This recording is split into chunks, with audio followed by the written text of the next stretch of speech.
Bismillahirrahmanirrahim. Ada hal yang terjadi teman-teman sekalian. Setelah yang tersebut orang Quraisy mulai diam, mulai tidak tahu harus melakukan apa. Quraidah menutup diri karena kejadian tadi terbunuhnya satu orang oleh Sofia. Jadi mereka takut sekali.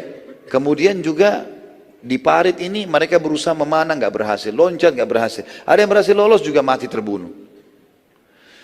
Maka mulai mereka diam. Nabi SAW menggunakan kesempatan itu untuk negosiasi. Termasuk yang besar di dalam pasukan adalah suku Ghatafan. Suku Ghatafan ini jumlah mereka 4.000 orang. Tadi kan saya bilang ya, Quraisy 4.000, Ghatafan 4.000. Kemudian Yahudi sama suku Sulaim tersisa itu 2.000. Mereka terbagi situ. Saya tidak tahu jumlah tepatnya, tapi ini jelas Quraisy 4.000, Ghatafan 4.000. Jadi Ghatafan ini kurang lebih 40% dari jumlah pasukan. Nabi SAW ingin negosiasi. Dan pimpinan mereka namanya Uyainah bin Husn. Uyainah bin Husn ini nanti kita lihat kiprah-kiprahnya, ya, dianggap, maaf tanda kutip ya, dianggap ini adalah orang, diberikan julukan oleh para sahabat orang bodoh yang dipatuhi, ya begitu. Walaupun nanti dia masuk Islam setelah itu, tapi di awal-awal yang waktu masih dalam keadaan kafir ada julukan itu, karena dia selalu keputusannya aneh-aneh, tapi diikuti oleh pengikutnya. Uyainah bin Husn diajak negosiasi oleh Nabi SAW, diberikan tangga. Waktu itu dibuat tangga-tangga pakai tali, kemudian ada dari kayu, turun di parit malam hari. Beberapa sahabat datang, nyebrang, ketemu dengan Uyainah, suku Ghatafan, dicari tahu ketemu. Diajak Uyainah, Rasulullah SAW minta ketemu, negosiasi, mau nggak? Mau. Uyainah datang dengan beberapa orang, karena Uyainah datang ini bukan dia cuma mau serang Madinah sebenarnya, dia cuma mau harta.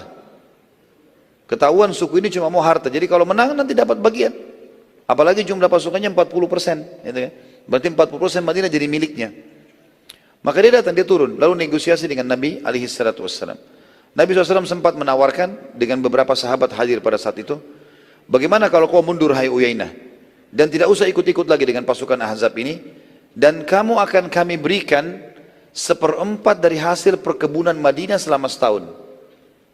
Jadi perkebunan Madinah ini 100%, 1/4-nya, ya, 25%-nya, itu hasilnya kami akan kasih kepada kamu 1 tahun, asal kau pulang saja. Pada saat itu mereka nolak, Uyainah nolak, dan ingin mau pergi tapi dengan syarat seluruh hasil perkebunan Madinah dikasih setahun. Kedua belah pihak terus saja negosiasi sampai pada titik setengah hasil perkebunan Madinah buat Ghatafan. Jadi 100% nggak jadi, 1/4 nggak jadi, setengahnya terjadi negosiasi. Tetapi ini dengan syarat, kata Nabi SAW, dengan syarat orang-orang Ansar setuju. Karena pemilik kebun di Madinah orang-orang Ansar. Ini bukan keputusan saya, ini negosiasi, kata Nabi SAW kepada Uyainah. Kita dengarkan sekarang pimpinan-pimpinan orang-orang Ansar. Waktu itu kebetulan ada Sa'ad ibn Ubadah dan Sa'ad ibn Mu'ad radhiyallahu anhuma, yang tadi diutus oleh Nabi untuk mendatangi benteng Quraidah. Ya. Masih hidup nggak ini? Masih. Ikuti ya. Jangan sampai mukanya serius tapi alam pikirannya kemana. Akhirnya Nabi SAW mengatakan kepada kedua orang yang mulia ini, Sa'ad ibn Ubadah dan Sa'ad ibn Mu'ad, bagaimana pendapat kalian? Tadi kita sepakat seperti ini. Setuju nggak? Setengah hasil Madinah setahun kasih suku Ghatafan. Maka Sa'ad ibn Ubadah radhiyallahu anhu sempat bertanya begini, ya Rasulullah, apakah ini wahyu? Wahyu dari Allah ini yang menyuruh anda mengambil keputusan seperti ini, atau hanya strategi perang saja? Maka Nabi SAW mengatakan bukan wahyu, tapi ini hanya strategi perang. Maka termasuk dalam strategi perang, kita juga pernah pelajari di perang Badar waktu itu, kalau masih ingat teman-teman sekalian, sempat Nabi SAW taruh pasukan di tengah-tengah lembah. Lalu beberapa sahabat mengatakan, ya Rasulullah, ini wahyu atau strategi perang? Kata Nabi SAW, strategi perang. Kata para sahabat, ya Rasulullah, setahu kami ini tidak tepat, karena ini musuh akan bisa menyerang kita. Ya, tapi kalau anda mau, kita mundur ke belakang, supaya di belakang kita ada tameng, ada kebun-kebun kurma, dan dekat dengan sumur. Kata Nabi SAW, baiklah, dipenuhi waktu itu. Termasuk masalah ini, dan sahabat punya adab, tata krama. Mereka bertanya. Saat berkata lagi pada saat itu, apakah jiwa anda ya Rasulullah ridho dengan ini? Anda mau ini kami kasih setengah hasil kebun kami setahun untuk Ghatafan? Anda sendiri mau? Kami sudah tahu ini bukan wahyu, tapi Anda pribadi mau nggak? Kata Nabi SAW, tentu tidak. Tapi keadaan sekarang, kalau 4.000 orang ini pulang, ini tentu bukan di depan Uyainah, Uyainah tidak ada. Ini Nabi SAW negosiasi dengan Sa'ad sama ini. Kemudian kata Nabi SAW, tentu tidak. Maka Sa'ad berkata, wahai Rasulullah, saya ingin bertemu dengan Uyainah. Bertemu. Sa'ad ibn Ubadah, Sa'ad ibn Mu'ad, Nabi SAW dan beberapa sahabat saksikan, beberapa suku Ghatafan saksikan. Tadi sudah sampai pada titik setengah kesepakatan. Kata dia, diulangi lagi, ya Rasulullah. Kata Nabi SAW, hai Uyainah, dengarkan keputusannya orang-orang Ansar. Kata Sa'ad ibn Ubadah dan Sa'ad ibn Mu'ad, ya Rasulullah, bila wahyu, maka kami akan patuh. Kalau ini wahyu dari langit, kami akan patuh. Bila keinginan Anda pribadi, kami juga akan memberikan buat Anda, terserah Anda. Tetapi bila karena hanya strategi perang, maka demi Allah, ya Rasulullah, suku Ghatafan ini ditunjuk oleh Sa'ad bin Mu'ad dan Sa'ad bin Ubadah, tidak pernah sebelum kami masuk Islam pun mengambil sebutir kurma dari Madinah kecuali beli atau diberi. Gak pernah kami bayar-bayar kepada mereka upeti, gak pernah. Mereka kalau masuk Madinah, satu butir kurma pun mereka harus beli atau kami yang memberikan.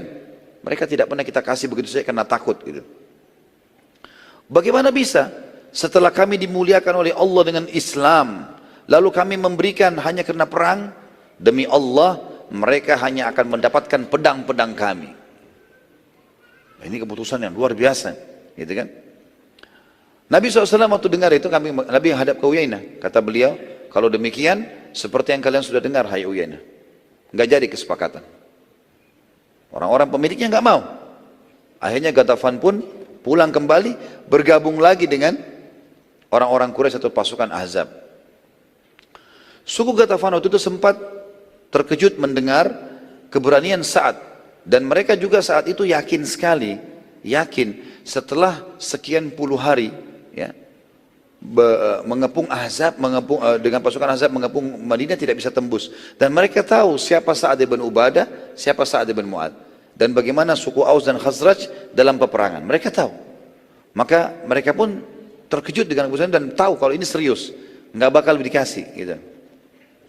Pasukan musuh terus saja berusaha melemparkan anak-anak panah mereka ke arah kaum muslimin, tapi juga tidak berhasil pada saat itu. Sama sekali tidak ada keberhasilan sebagaimana hari-hari sebelumnya. Ya.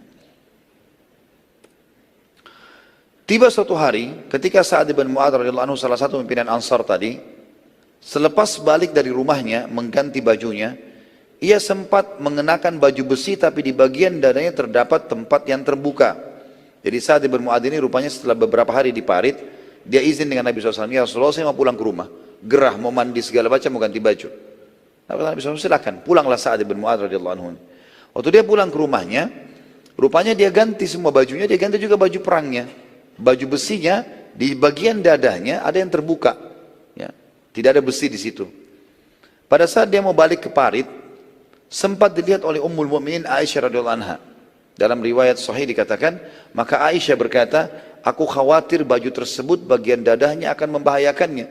Karena saat lewat di depan rumah Nabi SAW menuju ke parit, Aisyah sempat melihat sepintas, lalu terlihat baju perang itu. Terlihat karena orang baju perang besinya dari lehernya sampai ke terturun sampai ke perutnya. Gitu kan. Maka Aisyah mengatakan, saya khawatir ini malah bisa membahayakan Sa'ad. Subhanallah, ketika Sa'ad sudah masuk lokasi parit, tiba-tiba ia terkena di sekitar dada itu sebuah anak panah yang membuatnya akhirnya terjatuh dan berdarah. Lalu para sahabat segera membawanya ke Nabi SAW. Nabi SAW lalu mencabut anak panah tersebut dan darah keluar dengan deras dari arahnya. Lalu Nabi SAW memanaskan besi yang kalau dalam istilah agama, di istilah bahasa Arab namanya kai, pengobatan kai. Besi panas kemudian diletakkan di tubuh yang sakit gitu ya. Dan kemudian menempelkan pada luka Sa'ad dan darah pun akhirnya berhenti pada saat itu. Nabi SAW tentu dalam riwayat membolehkan pengobatan kai tapi dijadikan pengobatan yang terakhir. Nggak boleh pengobatan yang pertama. Itu ada bahasan sendiri tentang pengobatan nabawiyah. Beberapa saat dari kejadian tersebut tiba-tiba lukanya Sa'ad ibn Mu'adz radhiyallahu anhu kembali berdarah. Ya. Dan Nabi SAW melakukan lagi hal yang sama, dikai lagi, berhenti lagi. Ya. Beberapa kali Nabi SAW melakukan itu, namun hal itu terus saja terulang sampai yang ketiga kalinya, sehingga Nabi SAW memerintahkan agar Sa'ad radhiyallahu anhu dirawat di Masjid Nabawi, di masjid beliau. Bawa pulang Sa'ad tapi jangan ke rumahnya. Buatkan kemah di dalam masjid, biarkan Mu'ad di situ. Diletakkan beberapa sahabat menampingi Sa'ad bin Mu'ad. Dan pada saat beliau dirawat, ada satu wanita yang diperintahkan oleh Nabi SAW, memang ini wanita perawat. Ya.